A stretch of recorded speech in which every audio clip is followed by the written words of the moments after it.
இந்த எஸ்தர் புஸ்தகம்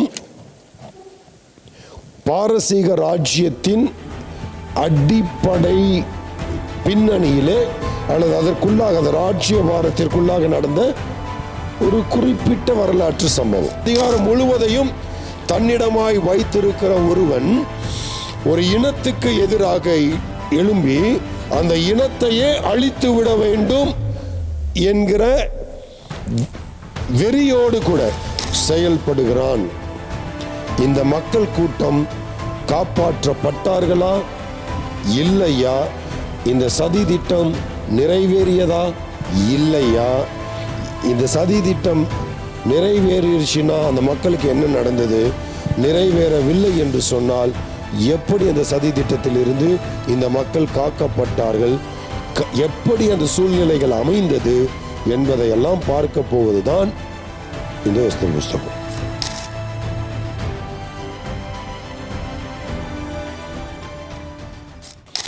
எஸ்தர் புஸ்தகம் 1ஆம் அதிகாரம் முதல் 2 வசனங்களை வாசிக்கிறேன்.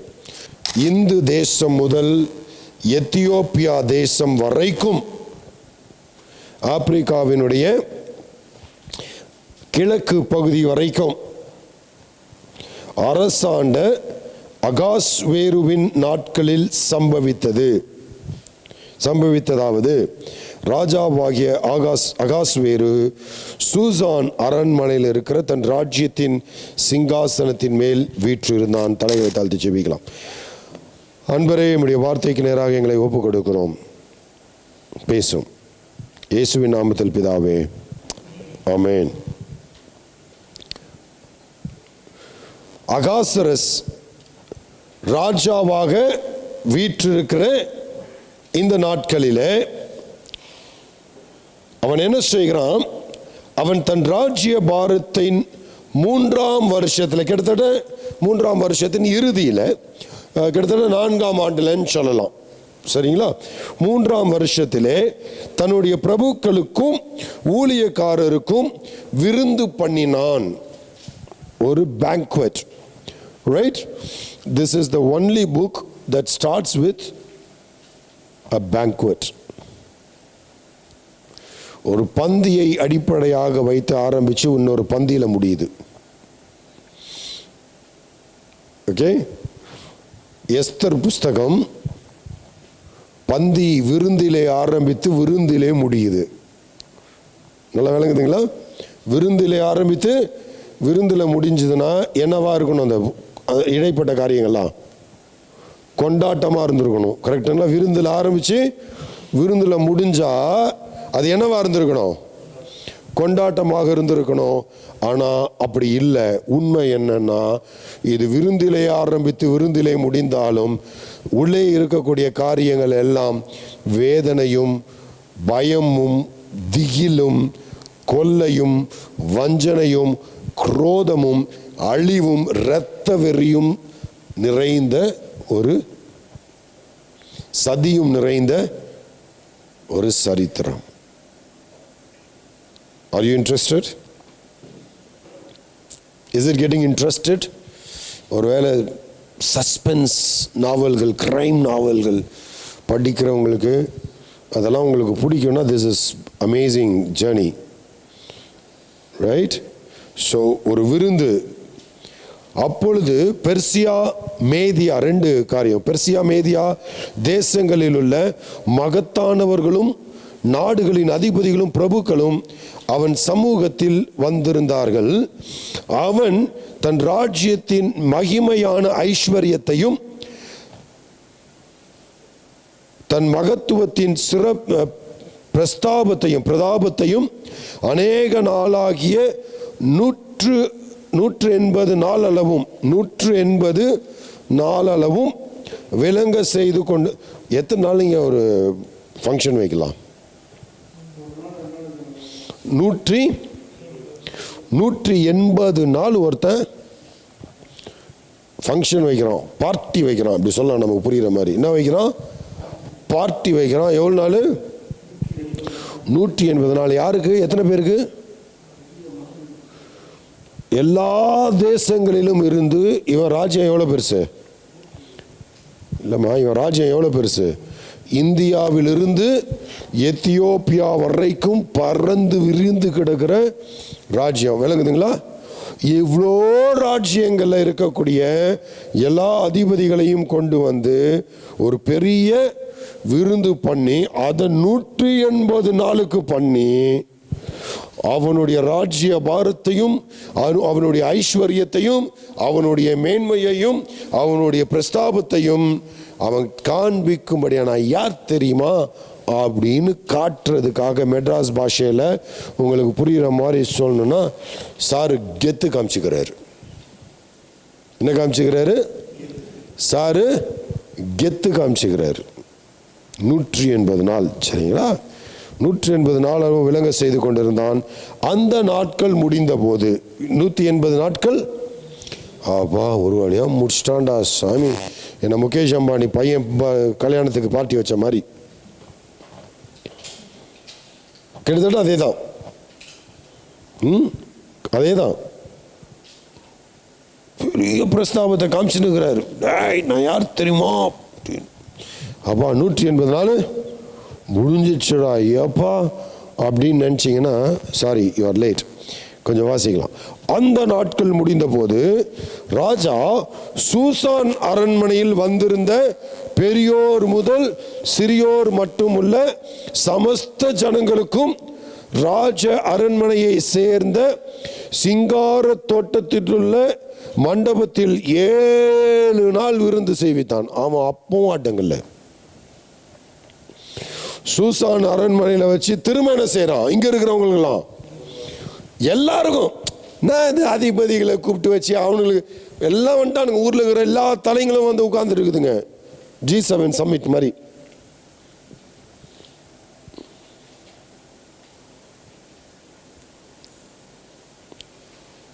அவங்களுக்கெல்லாம் கொடுத்து முடிச்சு நான் உங்களுக்கே கொடுத்துட்டேன். என் அரண்மனையில் எனக்கு என் மக்களுக்கு கொடுக்க மாட்டேன்னா எல்லாருக்கும் கொடுப்பேன். நாட்டுக்கே கொடுக்குறான் விருந்து. எத்தனை நாளைக்கு? 7 நாளைக்கு. இவன் எப்படிப்பட்டவனா இருப்பான்னு யோசிச்சு பார்த்துக்கோங்க.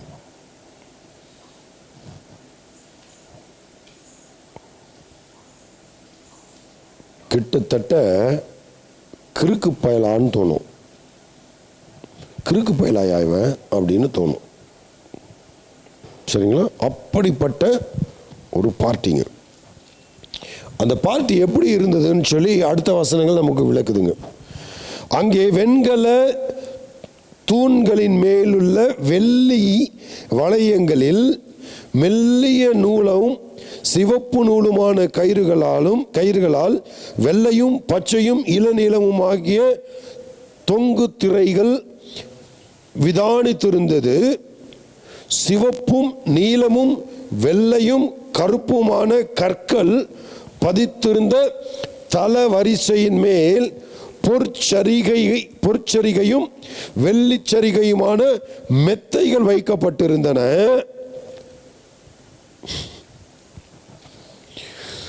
தூணுல இருந்து ஸ்கிரீன் வரைக்கும் வெள்ளியும் தங்கமும். சரி, அதோட முடிஞ்சுதா?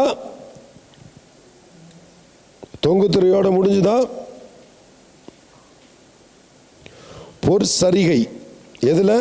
மெத்தைகள்ல. மெத்தைகள்ல என்ன இருக்குது? பொற்சரிகைகள். பட்டுப்புடவை வாங்கலான்னு நீங்க யோசிச்சுன்னு இருந்தீங்கன்னா அந்த பைபிள்ல அது பில்லோ கவரா யூஸ் பண்ணியிருக்கிறோம்.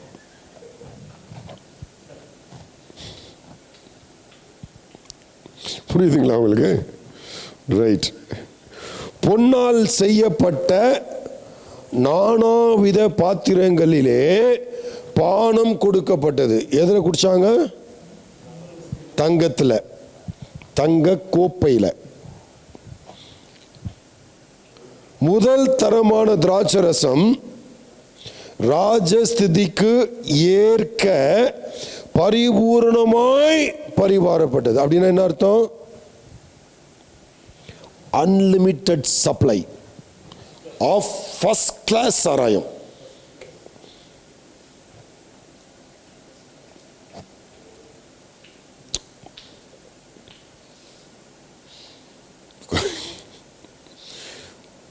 உலகத்திலேயே இருக்கிற பெஸ்ட் குவாலிட்டி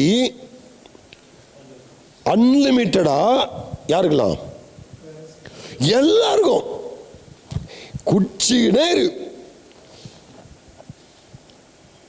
கொஞ்சம் யோசிச்சு பாருங்க, இந்த மாதிரி சூழ்நிலை தமிழ்நாட்டில் வந்துச்சுன்னா என்ன ஆகும்னு.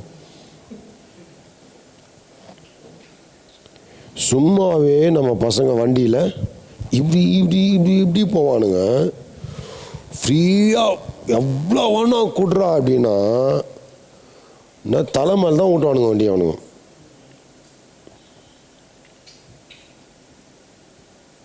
இது நடக்குது. எதன் அடிப்படையில்? நான் ராஜா, நான் சக்கரவர்த்தி, என் அதிகாரத்தை, என் ஆடம்பரத்தை, என் சொத்தை, என் ஐஸ்வர்யத்தை நான் காட்டுறேன்டா அப்படின்னு எல்லாருக்கும் என்ன வாங்கி கொடுத்துக்கிறான்.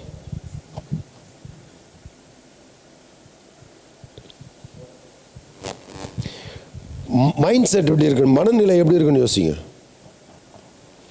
குடிப்பதும் கேளிக்கைகளும் அடையாள சின்னங்களா இருந்தது. ரைட்? பப்புக்கு போலேன்னா நீ உன் லைஃபே வேஸ்ட் பண்ணிட்டேன்றான் அன்னைக்கு யூத்து. ஜென்சி சொல்றான், பப்புக்கு போலியா, சரக்கு அடிக்க மாட்டியா, டீ டோட்டலரா நீ, வேஸ்ட். டீ டோட்டலர்னா நீ லைஃப்பை என்ஜாய் பண்ணவே தெரியலையே உனக்கு. கனெக்ட் ஆகுதுங்களா? கேளிக்கைகள், கொண்டாட்டம் தான் வாழ்க்கையினுடைய அதிகாரம் அல்லது அஸ்திவாரம். அவருடைய மனதின்படியே செய்யலாம் என்று ராஜா தன் அரண்மனையின் பெரிய மனுஷருக்கெல்லாம் கட்டளையிட்டு இருந்தபடியினால் முறைப்படி பானம் பண்ணினார்கள். ஒருவனும் பலவந்தம் பண்ணவில்லை. நீ குச்சே ஆகணும்னு யாரும் சொல்லவும் இல்லை, குச்சனா கொன்று வேணும் யாரும் சொல்லலை. அவன் குச்சின்னு இருந்தான், எல்லாம் குச்சினுக்கிறானு. இப்போ ராஜா இதை பண்ணின்னு இருக்கிறாரு. அடுத்தது முக்கியமான சப்ஜெக்டுக்கு வருவோம். 9ஆம் வசனத்தில், ராஜஸ்திரியாகிய வஸ்தியும் ராஜாவாகிய அகாஸ்வேருவின் அரண்மனையிலே ஸ்திரீகளுக்கு ஒரு, நீங்க என்னடா நீங்க மட்டும் சரகட்சின்னு சுத்தின்னு இருப்பீங்களா, நானும் பண்ணுவேன் அப்படின்னு இந்த அங்கிள் கூட போட்டிக்கு ஆன்ட்டியும் இறங்கிட்டாங்க. இறங்கி ஒரே பார்ட்டி தான், ஒரே பார்ட்டி தான். 7ஆம் நாளிலே ராஜா திராட்சை ரசத்தினால் களிப்பா இருக்கும்போது குடிச்சு அப்படியே ஃபுல், அதாவது 187 நாள் குடிச்சுக்கிறோம். எத்தனை நாள்?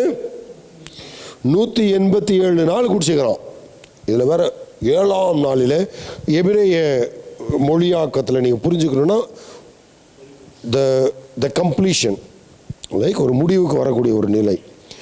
7ஆம் நாளிலே ராஜா திராட்சை ரசத்தினால் களிப்பாய் இருக்கும் போது மகாரூபவதியாயிருந்த ராஜஸ்திரி ஆகிய வஸ்தியின் சௌந்தரியத்தை ஜனங்களுக்கும் பிரபுக்களுக்கும் காண்பிக்கும்படி ராஜ கிரீடம் தரிக்கப்பட்டவளாக அவளை ராஜாவுக்கு முன்பதாக அழைத்து வர வேண்டும் என்று ராஜாவாகிய அகாஸ்வேருவின் சமூகத்தில் சேவிக்கிற மெகுவான், பிஸ்தா, நல்லா இருக்குது பேரு, அர்போனா, பிக்தா, அபக்தா, சேதார், கர்காஸ் எனும் 7 பிரதானிகளுக்கும் கட்டளையிட்டான்.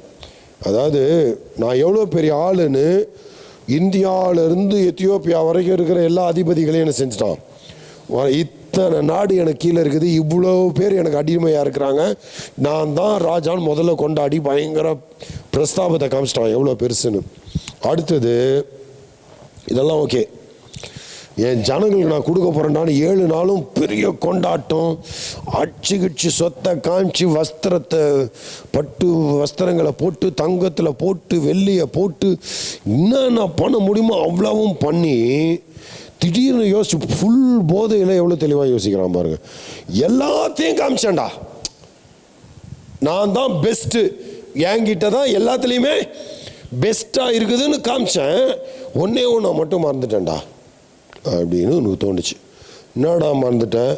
எல்லார் பொண்டாட்டியை விட என் பொண்டாட்டி தான்டா அழகு, உலகத்திலேயே பயங்கரமான அழகு.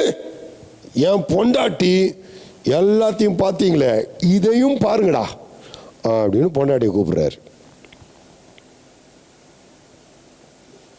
யார் பார்க்கறதுக்கு?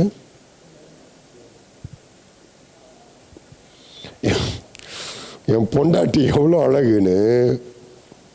அது எப்படி, அவன் எப்படிப்பட்டவளாம்? மகாரூபவதியா இருந்தாலாம். யாரு? வஸ்தி. நல்லா கவனிங்க, அதில் தெளிவாக இருக்குது. வஸ்தி, வசந்தின்னு வெளியே போய் சொல்லி தொலையாதீங்க.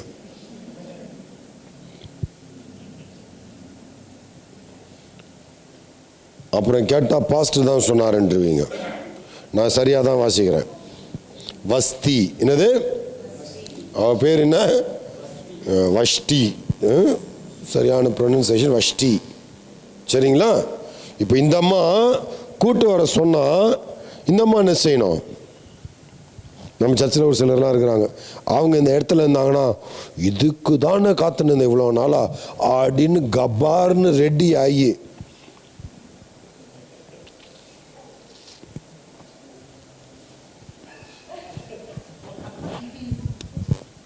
இந்த குரங்கு சேட்டெல்லாம் எனக்கெல்லாம் பண்ண தெரில. அது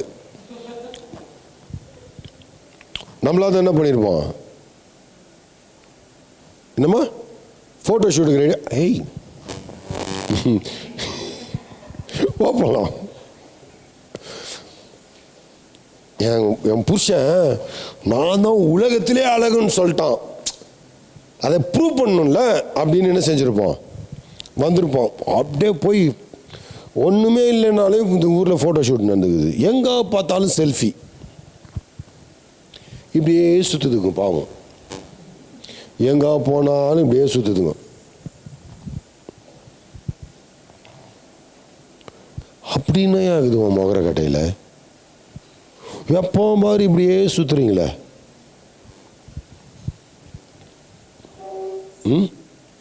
ஒன்று செய்யுங்க, காலையில் தூங்கி எழுந்தோன்னே ஒரு செல்ஃபி எடுத்து போஸ்ட் போடுங்க. அப்படியே பல் தேய்க்காம. எல்லார் வீட்லையும் திருஷ்டி போட்ட மாதிரி அதில் மாட்டி வைப்பாங்க. என்ன இந்த அம்மாவை கூப்பிட்டா வரணும்ல, இந்த அம்மா என்ன பண்ணிச்சு பாருங்க. 12ஆம் வசனம். ஆனாலும் பிரதானிகள் மூலமாய் ராஜா சொல்லி எழுப்பின கட்டளைக்கு ராஜஸ்திரி ஆகிய வஸ்தி வரமாட்டேன் என்றால், அப்பொழுது ராஜா கடும் கோபம் அடைந்து தனக்குள்ளே மூர்க்க வெறி கொண்டான். ஏற்கனவே குடிச்சுக்கிறான். 187 நாள் கொண்டாடிக்கிறான். எல்லாம் பண்ணிட்டான், ஒன்னே ஒன்று தான்டா பாக்கி, இதையும் காட்ட போறேன், அதை காட்ட விட மாட்டாளேன்னு கடுப்பாய் போச்சு. இப்போ என்ன ஆயிடுச்சா ராஜாக்கு? கடும் கோபம் இல்லைப்பா, ஒழுங்கா வாசிங்க. இது ஏப்பா இப்படி இருக்கிறீங்க? கடும் கோபம் அடைந்து அதோட முடியல, தனக்குள்ளே மூர்க்க வெறி ஆகி. இப்படி சொன்னாதான் பைபிளே புரியுது உங்களுக்கு. மூர்க்க வெறி கொண்டு அச்சமயத்தில் ராஜ சமூகத்தை தரிசிக்கிறவர்களும் ராஜ்யத்தின் முதல் ஆசனங்களில் உட்காருகிறவர்களுமான கர்ஷேனா, சேதார், அத்மாதா, தர்ஷீஸ், மேரேஸ், மர்சேனா, மெமுகான் என்னும் பெர்சியர் மேதியருடைய 7 பிரபுக்களும் அவன் சமீபத்தில் இருந்தார்கள். அவெல்லாம் பார்க்குறாங்க ராஜ்ய சமூகத்தை. அப்படியே பண்ண ராஜா இப்படி ஆயிடுச்சு அப்படின்னு பார்க்குறானுங்க.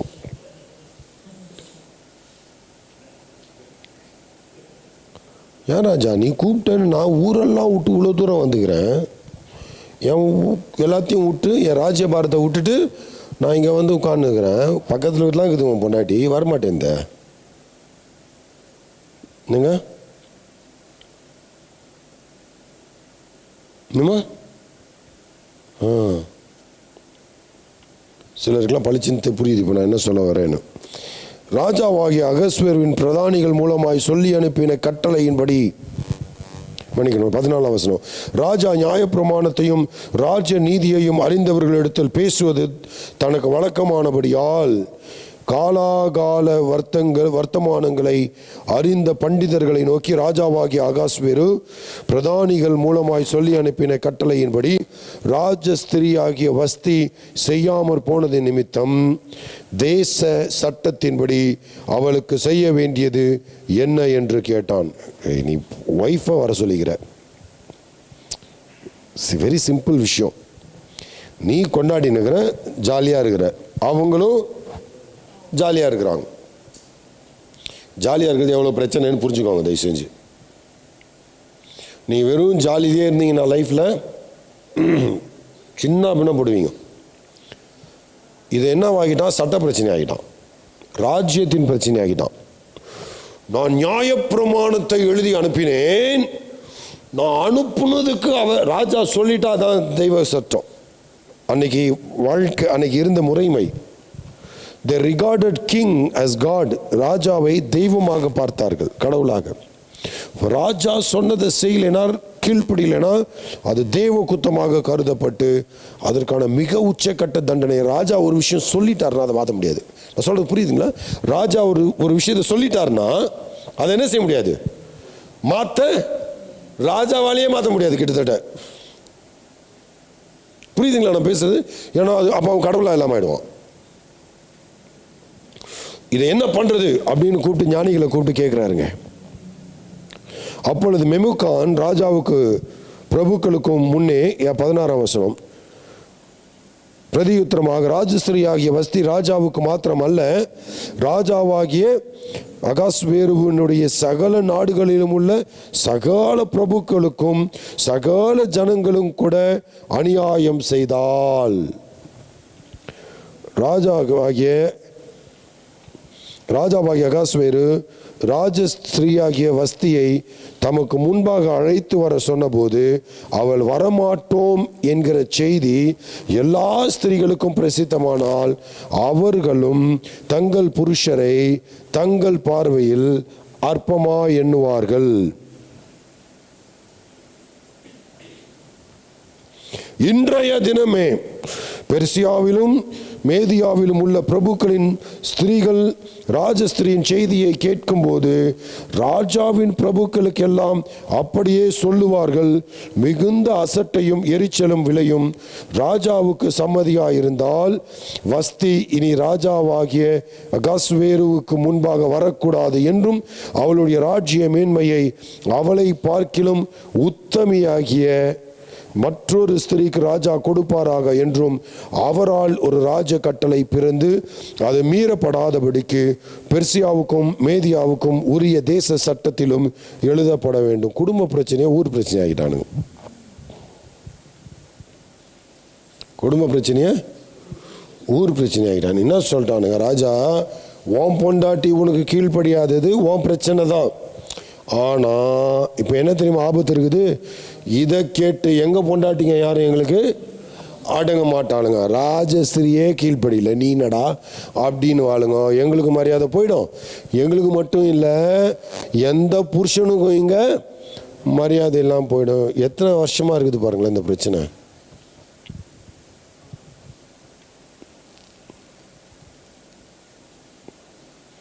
அதனால் என்ன பண்ணுங்க, அவளை தூக்கிடுங்க.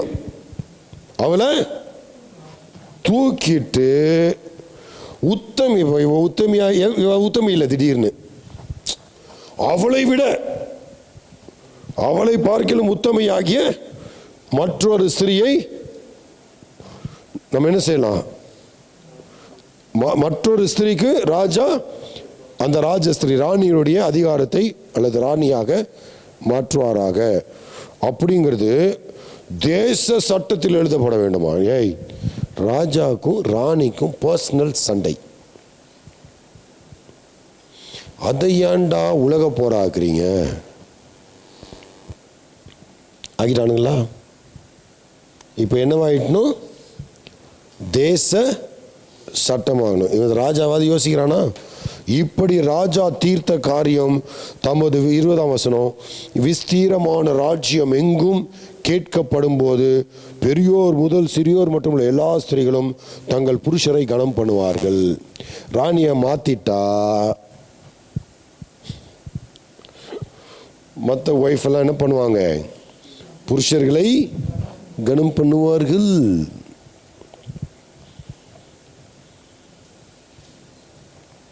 இது என்ன சட்டங்க? தேச சட்டம். எப்படி இருக்குது பார்த்தீங்களா? பொண்டாட்டிகள் புருஷனுக்கு கீழ்ப்படிய வேண்டியது ராஜ்யத்தின் பிரச்சனையாக இருக்கிறது. ஆகையினாலே தேச சட்டத்தை ஏற்றி இதை நாங்க பெரிய லெவல்ல பிரச்சனையா மாத்தி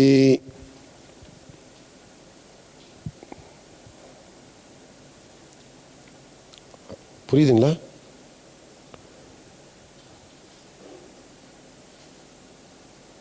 பேயாகிட்டானுங்க.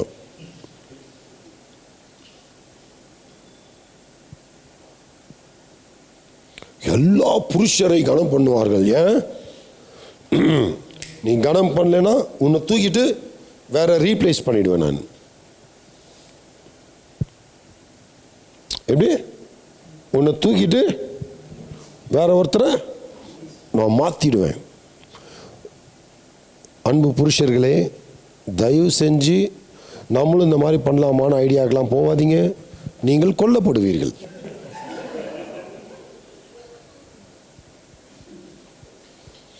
லவ் பண்ற புருஷன் தலையிலேயே கல்லை போட்டு கொண்டு வர்றாங்க. நீங்க ஆளை மாற்றணும்னு பிளான் பண்ணீங்கன்னா நான் ஒன்றும் சொல்றதுக்கு இல்லை.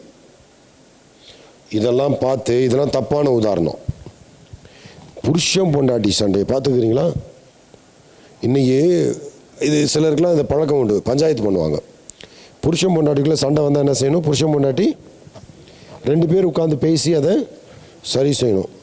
எல்லா சொந்த பந்தத்தையும் கூப்பிடு. என்ன செய்ப்பா? ஊரை கூப்பிட்டு உட்கார வச்சு பஞ்சாயத்து பண்ணுவோம். பஞ்சாயத்து பண்ணுறது ஒரு வழக்கம் இல்லை? ஊரை கூப்பிட்டு உட்கார வச்சு என்ன பண்ணுவோம்? நம்ம பஞ்சாயத்து பண்ணி அப்புறம் அதுக்கு அடங்கலைன்னா, சொந்தக்காரங்க பஞ்சாயத்துக்கு அடங்கலைன்னா பஞ்சாயத்தை கூட்டுவோம். அதுக்கு அடங்கலைன்னா போலீஸ் கேஸு, அப்புறம் கோர்ட்டு கேஸு. என்ன சண்டை? என்ன சண்டை? சாம்பார் எப்படிப்பா இருந்தது? நல்லா தான்மா இருந்தது, உப்பு இல்லைன்னு சொல்லிட்டாரு. நான் சமைச்சதில் நீ எப்படா உப்பு இல்லைன்னு சொல்லுவேன்? பஞ்சாயத்து வைடா.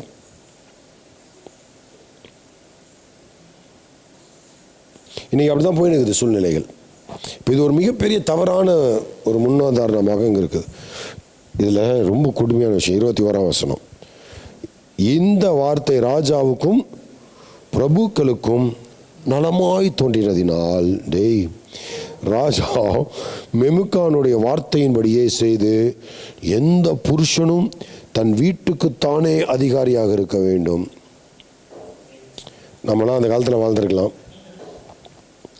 புருஷன் வீட்டுக்கு தானே அதிகாரியாக இருக்க வேண்டும் என்றும் இதை அந்தந்த ஜனங்களுடைய பாஷையில், இதை ஒரே பாஷையில் சொல்லிட்டா பிரச்சனைன்னு சொல்லி இவன் தான் நிறைய மாகாணங்கள் இருக்குல்ல, 127 மாகாணங்கள், எல்லா பாஷையிலும் எழுதுறா, எல்லா மொழியிலும் டிரான்ஸ்லேட் பண்ணி அனுப்புறா. எனக்கு புரியலன்னு சொல்லக்கூடாது. எந்த பொண்டாட்டியும் புருஷனுக்கு அடங்குறது எனக்கு புரியல நீ எழுதி கொடுத்ததுன்னு சொல்லிடக்கூடாது. எல்லாருக்கும் புரியணும்டா அப்படின்னு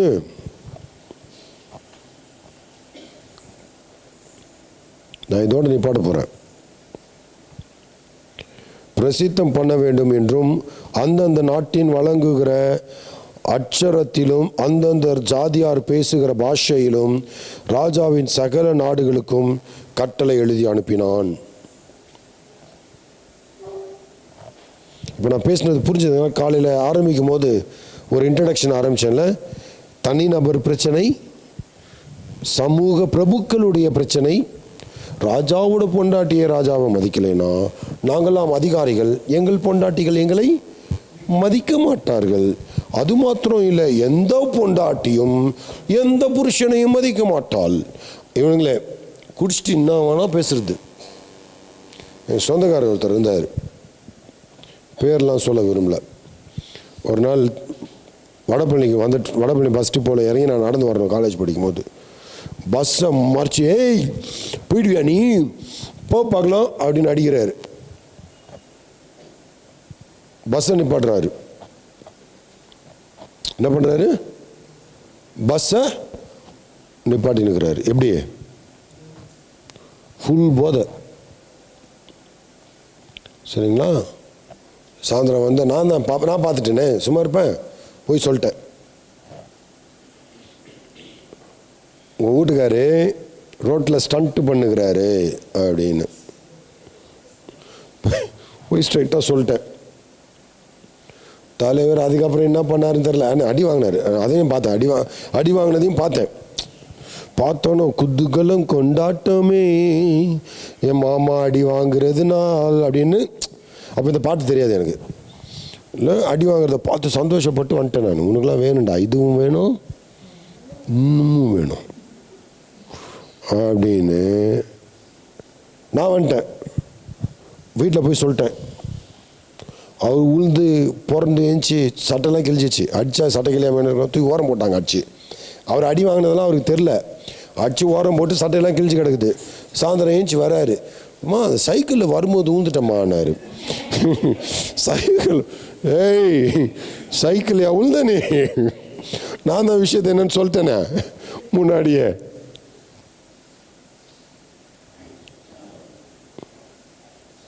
ரைட்? குடி போதையில் பல காரியங்களை திருச்சி. இப்போ இங்கே என்ன பார்க்குறோம்? நான் நிறைய காரியங்களை பேசணும்னு ஆசைப்பட்டேன். இன்னும் எஸ்தருக்குள்ளே நம்ம வரல. நான் ஐ தாட் நெக்ஸ்ட் ஸ்லைடு இங்கே வச்சுருக்கேன். எஸ்தரை பற்றி பேசணும். அவங்க அது இது எப்படி வந்துச்சுன்னு தெரியல எனக்கு தெரியாமல். நம்ம இங்கேயே நிப்பாட்டுவோம். எஸ்தர் நான் என்ன, அந்த பேர் என்ன, ஊர் என்னன்னு பேசணுன்னு தான் ஆசைப்பட்டேன். பட் இந்த புஸ்தகம் ஃபுல்லாக, இந்த அதிகாரம் ஃபுல்லாக எஸ்தரே வரல இன்னும். அதனால் இப்போவே நம்ம எஸ்தரை இன்ட்ரடியூஸ் பண்ணிட்டோன்னா கதையில் சுவாரஸ்யம் இருக்காது. அடாசா கோச்சிப்பாங்க.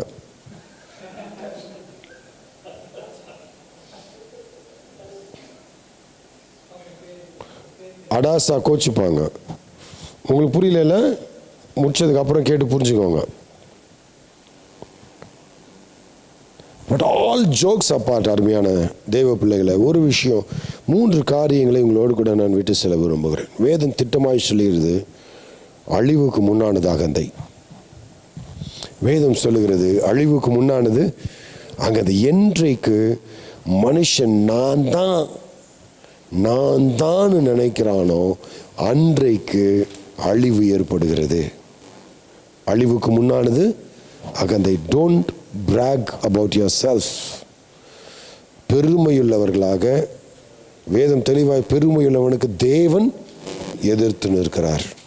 நீ யாரை வேணா, ராஜாவாக இருக்கலாம், கூஜாவாக இருக்கலாம், நீ பெருமையில் இருப்பாயானால் கர்த்தர் உனக்கு எதிர்த்து நிற்கிறார். சரிங்களா? முதல் காரியம். 2வது காரியம், மனைவிகளே உங்கள் கணவருக்கு கட்டுப்பட்டிருங்கள், கீழ்ப்படிந்திருங்கள்.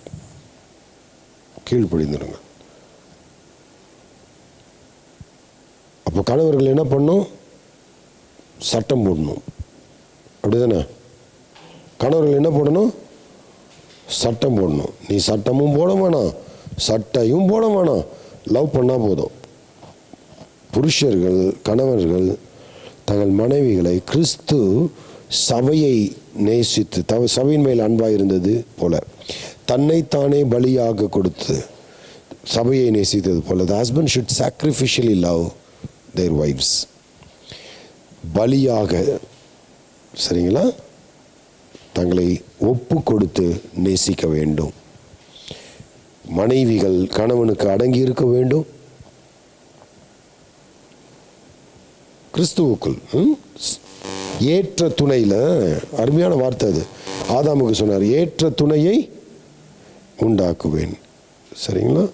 அப்போ ஏற்ற துணையாக இசைந்து செயல்பட வேண்டும். 2வதாக, கணவன்மார் தன் மனைவிகளை நேசிக்க வேண்டும். எப்படி? தியாக அன்போடு கூட நேசிக்க வேண்டும். நீ பண்ணா நான் பண்ணுவேன், இல்லை, நோ, யூ லவ். இந்த ரெண்டும் ஃபர்ஸ்ட் எது பண்ணலாம்? முதல்ல அடங்கி போகணுமா, மரியாதை கொடுக்கணும்? முதல்ல மரியாதைக்கு வரணுமா, முதல்ல அன்பு வரணுமா? என்னப்பா? ஆமாம். சைக்கிள் பார்த்துக்கிறீங்களா? பெடல் திரும்ப சைக்கிளுக்கு வருவோம். எந்த பெடல் மேலே இருக்கும், எந்த பெடல் கீழே இருக்கும்? ஒன்று மேலே ஒன்று கீழே இருக்கும். ரெண்டும் ஈக்குவலாக இருந்தால்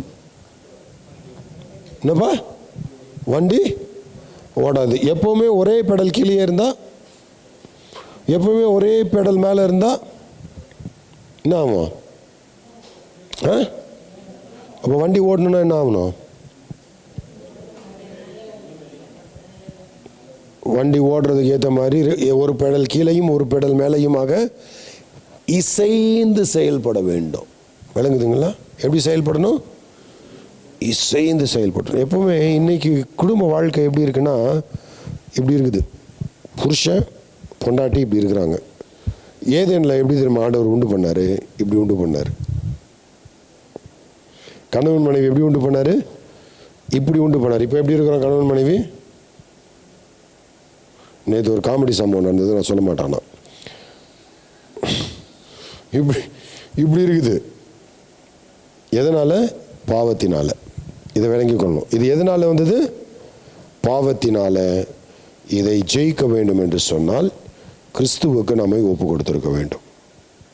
கிறிஸ்துவுக்கு நம்மை, முதலாவது காரியம் பெருமை வேண்டாம், தாழ்மை வேணும். பெருமைப்படாதீங்க, அகந்தை வேண்டாம், தாழ்மை வேணும். இரண்டாவது, குடும்ப பிரச்சனையை சுமூகமாக பேசி தீர்ப்பதற்கு ஒருவருக்கு ஒருவர் தாழ்மை வேணும். தாழ்த்தி ஒப்புரவாகி அன்பு செலுத்தி இசைந்து செயல்படும் பொழுதுதான் குடும்ப சக்கரம் சரியாய் சுழலும். சரிங்களா? நீ சொல்றதை கேட்க மாட்டேன். சில வீட்டில் நீ வாய மூடு. என்னது? நீ வாய மூடல. ஆமாம், நான் வாய மூடினே இருந்ததுனால தான் இப்படி போய்கிறது. நான் எவ்வளோ நாள் தான் வாய மூடினே இருக்கிறது? ஏய், வாய மூடுன்னு சொன்னேன்.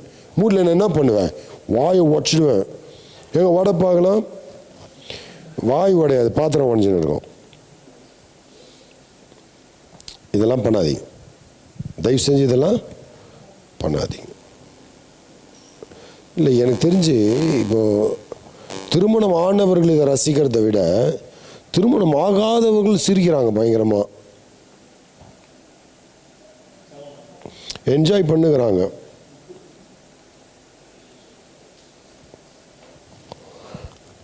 கர்த்தர் நமக்கு ஒரு நியமனத்தை தந்திருக்கிறார் அருமையானவர்களே, அதன்படி நம்ம ஒப்பு கொடுக்கலாம். மூன்றாவதாக, சூழ்நிலைகள் மாறலாம், தேவ ராஜ்ய பாரம் மாறாதது. ஹல்லேலூயா, ஹல்லேலூயா. எப்படி வேணா மாறலாம், கர்த்தருக்குள் இருக்கிறவர்கள் நிலை பெற்றவர்களாக இருப்பாங்க. ஆமென். பயங்கரமான பிரச்சனை இன்னைக்கு ஒரு தேசத்துக்குள்ள நம்ம பார்க்கிறோம். தன்னுடைய மேன்மையை காண்பிக்க நினைத்தவன் எல்லாவற்றையும் இழந்து அவமானப்பட்டு போனான். நல்லா விளங்குதுங்களா? ராஜா என்ன பட்டாராங்க? அவமானப்பட்டார். அவன் எதுக்காக பண்ணான் அந்த பார்ட்டியை? 187 நாள் தான் பெருமையை காட்டுறதுக்கும் பிஸ்தான்னு ஒருத்தனை கூட வச்சிருந்தாரு பாருங்க. உன் கூட இருந்த 9 பேர்ல ஒருத்தன் பேர் பிஸ்தா. ஆமா, பிஸ்தா தனத்தை காட்டுறதுக்கும் பந்தா காட்டுறதுக்கும் பண்ணி கட்சியில் அசிங்கப்பட்டான். But just remember this, God is in control of your life. இந்த சூழ்நிலைகள் இப்படி பெரிய மாற்றத்துக்குள்ள போகலாம். கொலோசையர் 1 அதிகாரம் 16 வசனம். ஏனென்றால், கொலோசையர் நிருபம் 1 அதிகாரம் 16 வசனம். ஏனென்றால் அவருக்குள், கர்த்தராகிய இயேசு கிறிஸ்துவுக்குள் சகலமும் சிருஷ்டிக்கப்பட்டது, பரலோகத்தில் உள்ளவைகளும் பூலோகத்தில் உள்ளவைகளும் ஆகிய காணப்படுகிறவைகளும் காணப்படாதவைகளுமான சகல வஸ்துக்களும். அடுத்தது, சிங்காசனங்களானாலும் கர்த்தத்துவங்களானாலும் துரைத்தனங்களானாலும் அதிகாரங்களானாலும் சகலமும் அவரை கொண்டும் அவருக்கென்றும் சிருஷ்டிக்கப்பட்டிருக்கிறது. சகலமும் கிறிஸ்துவுக்காக சிருஷ்டிக்கப்பட்டிருக்கிறது, அவருக்குள் சிருஷ்டிக்கப்பட்டிருக்கிறது. It's better for us to submit ourselves to Christ.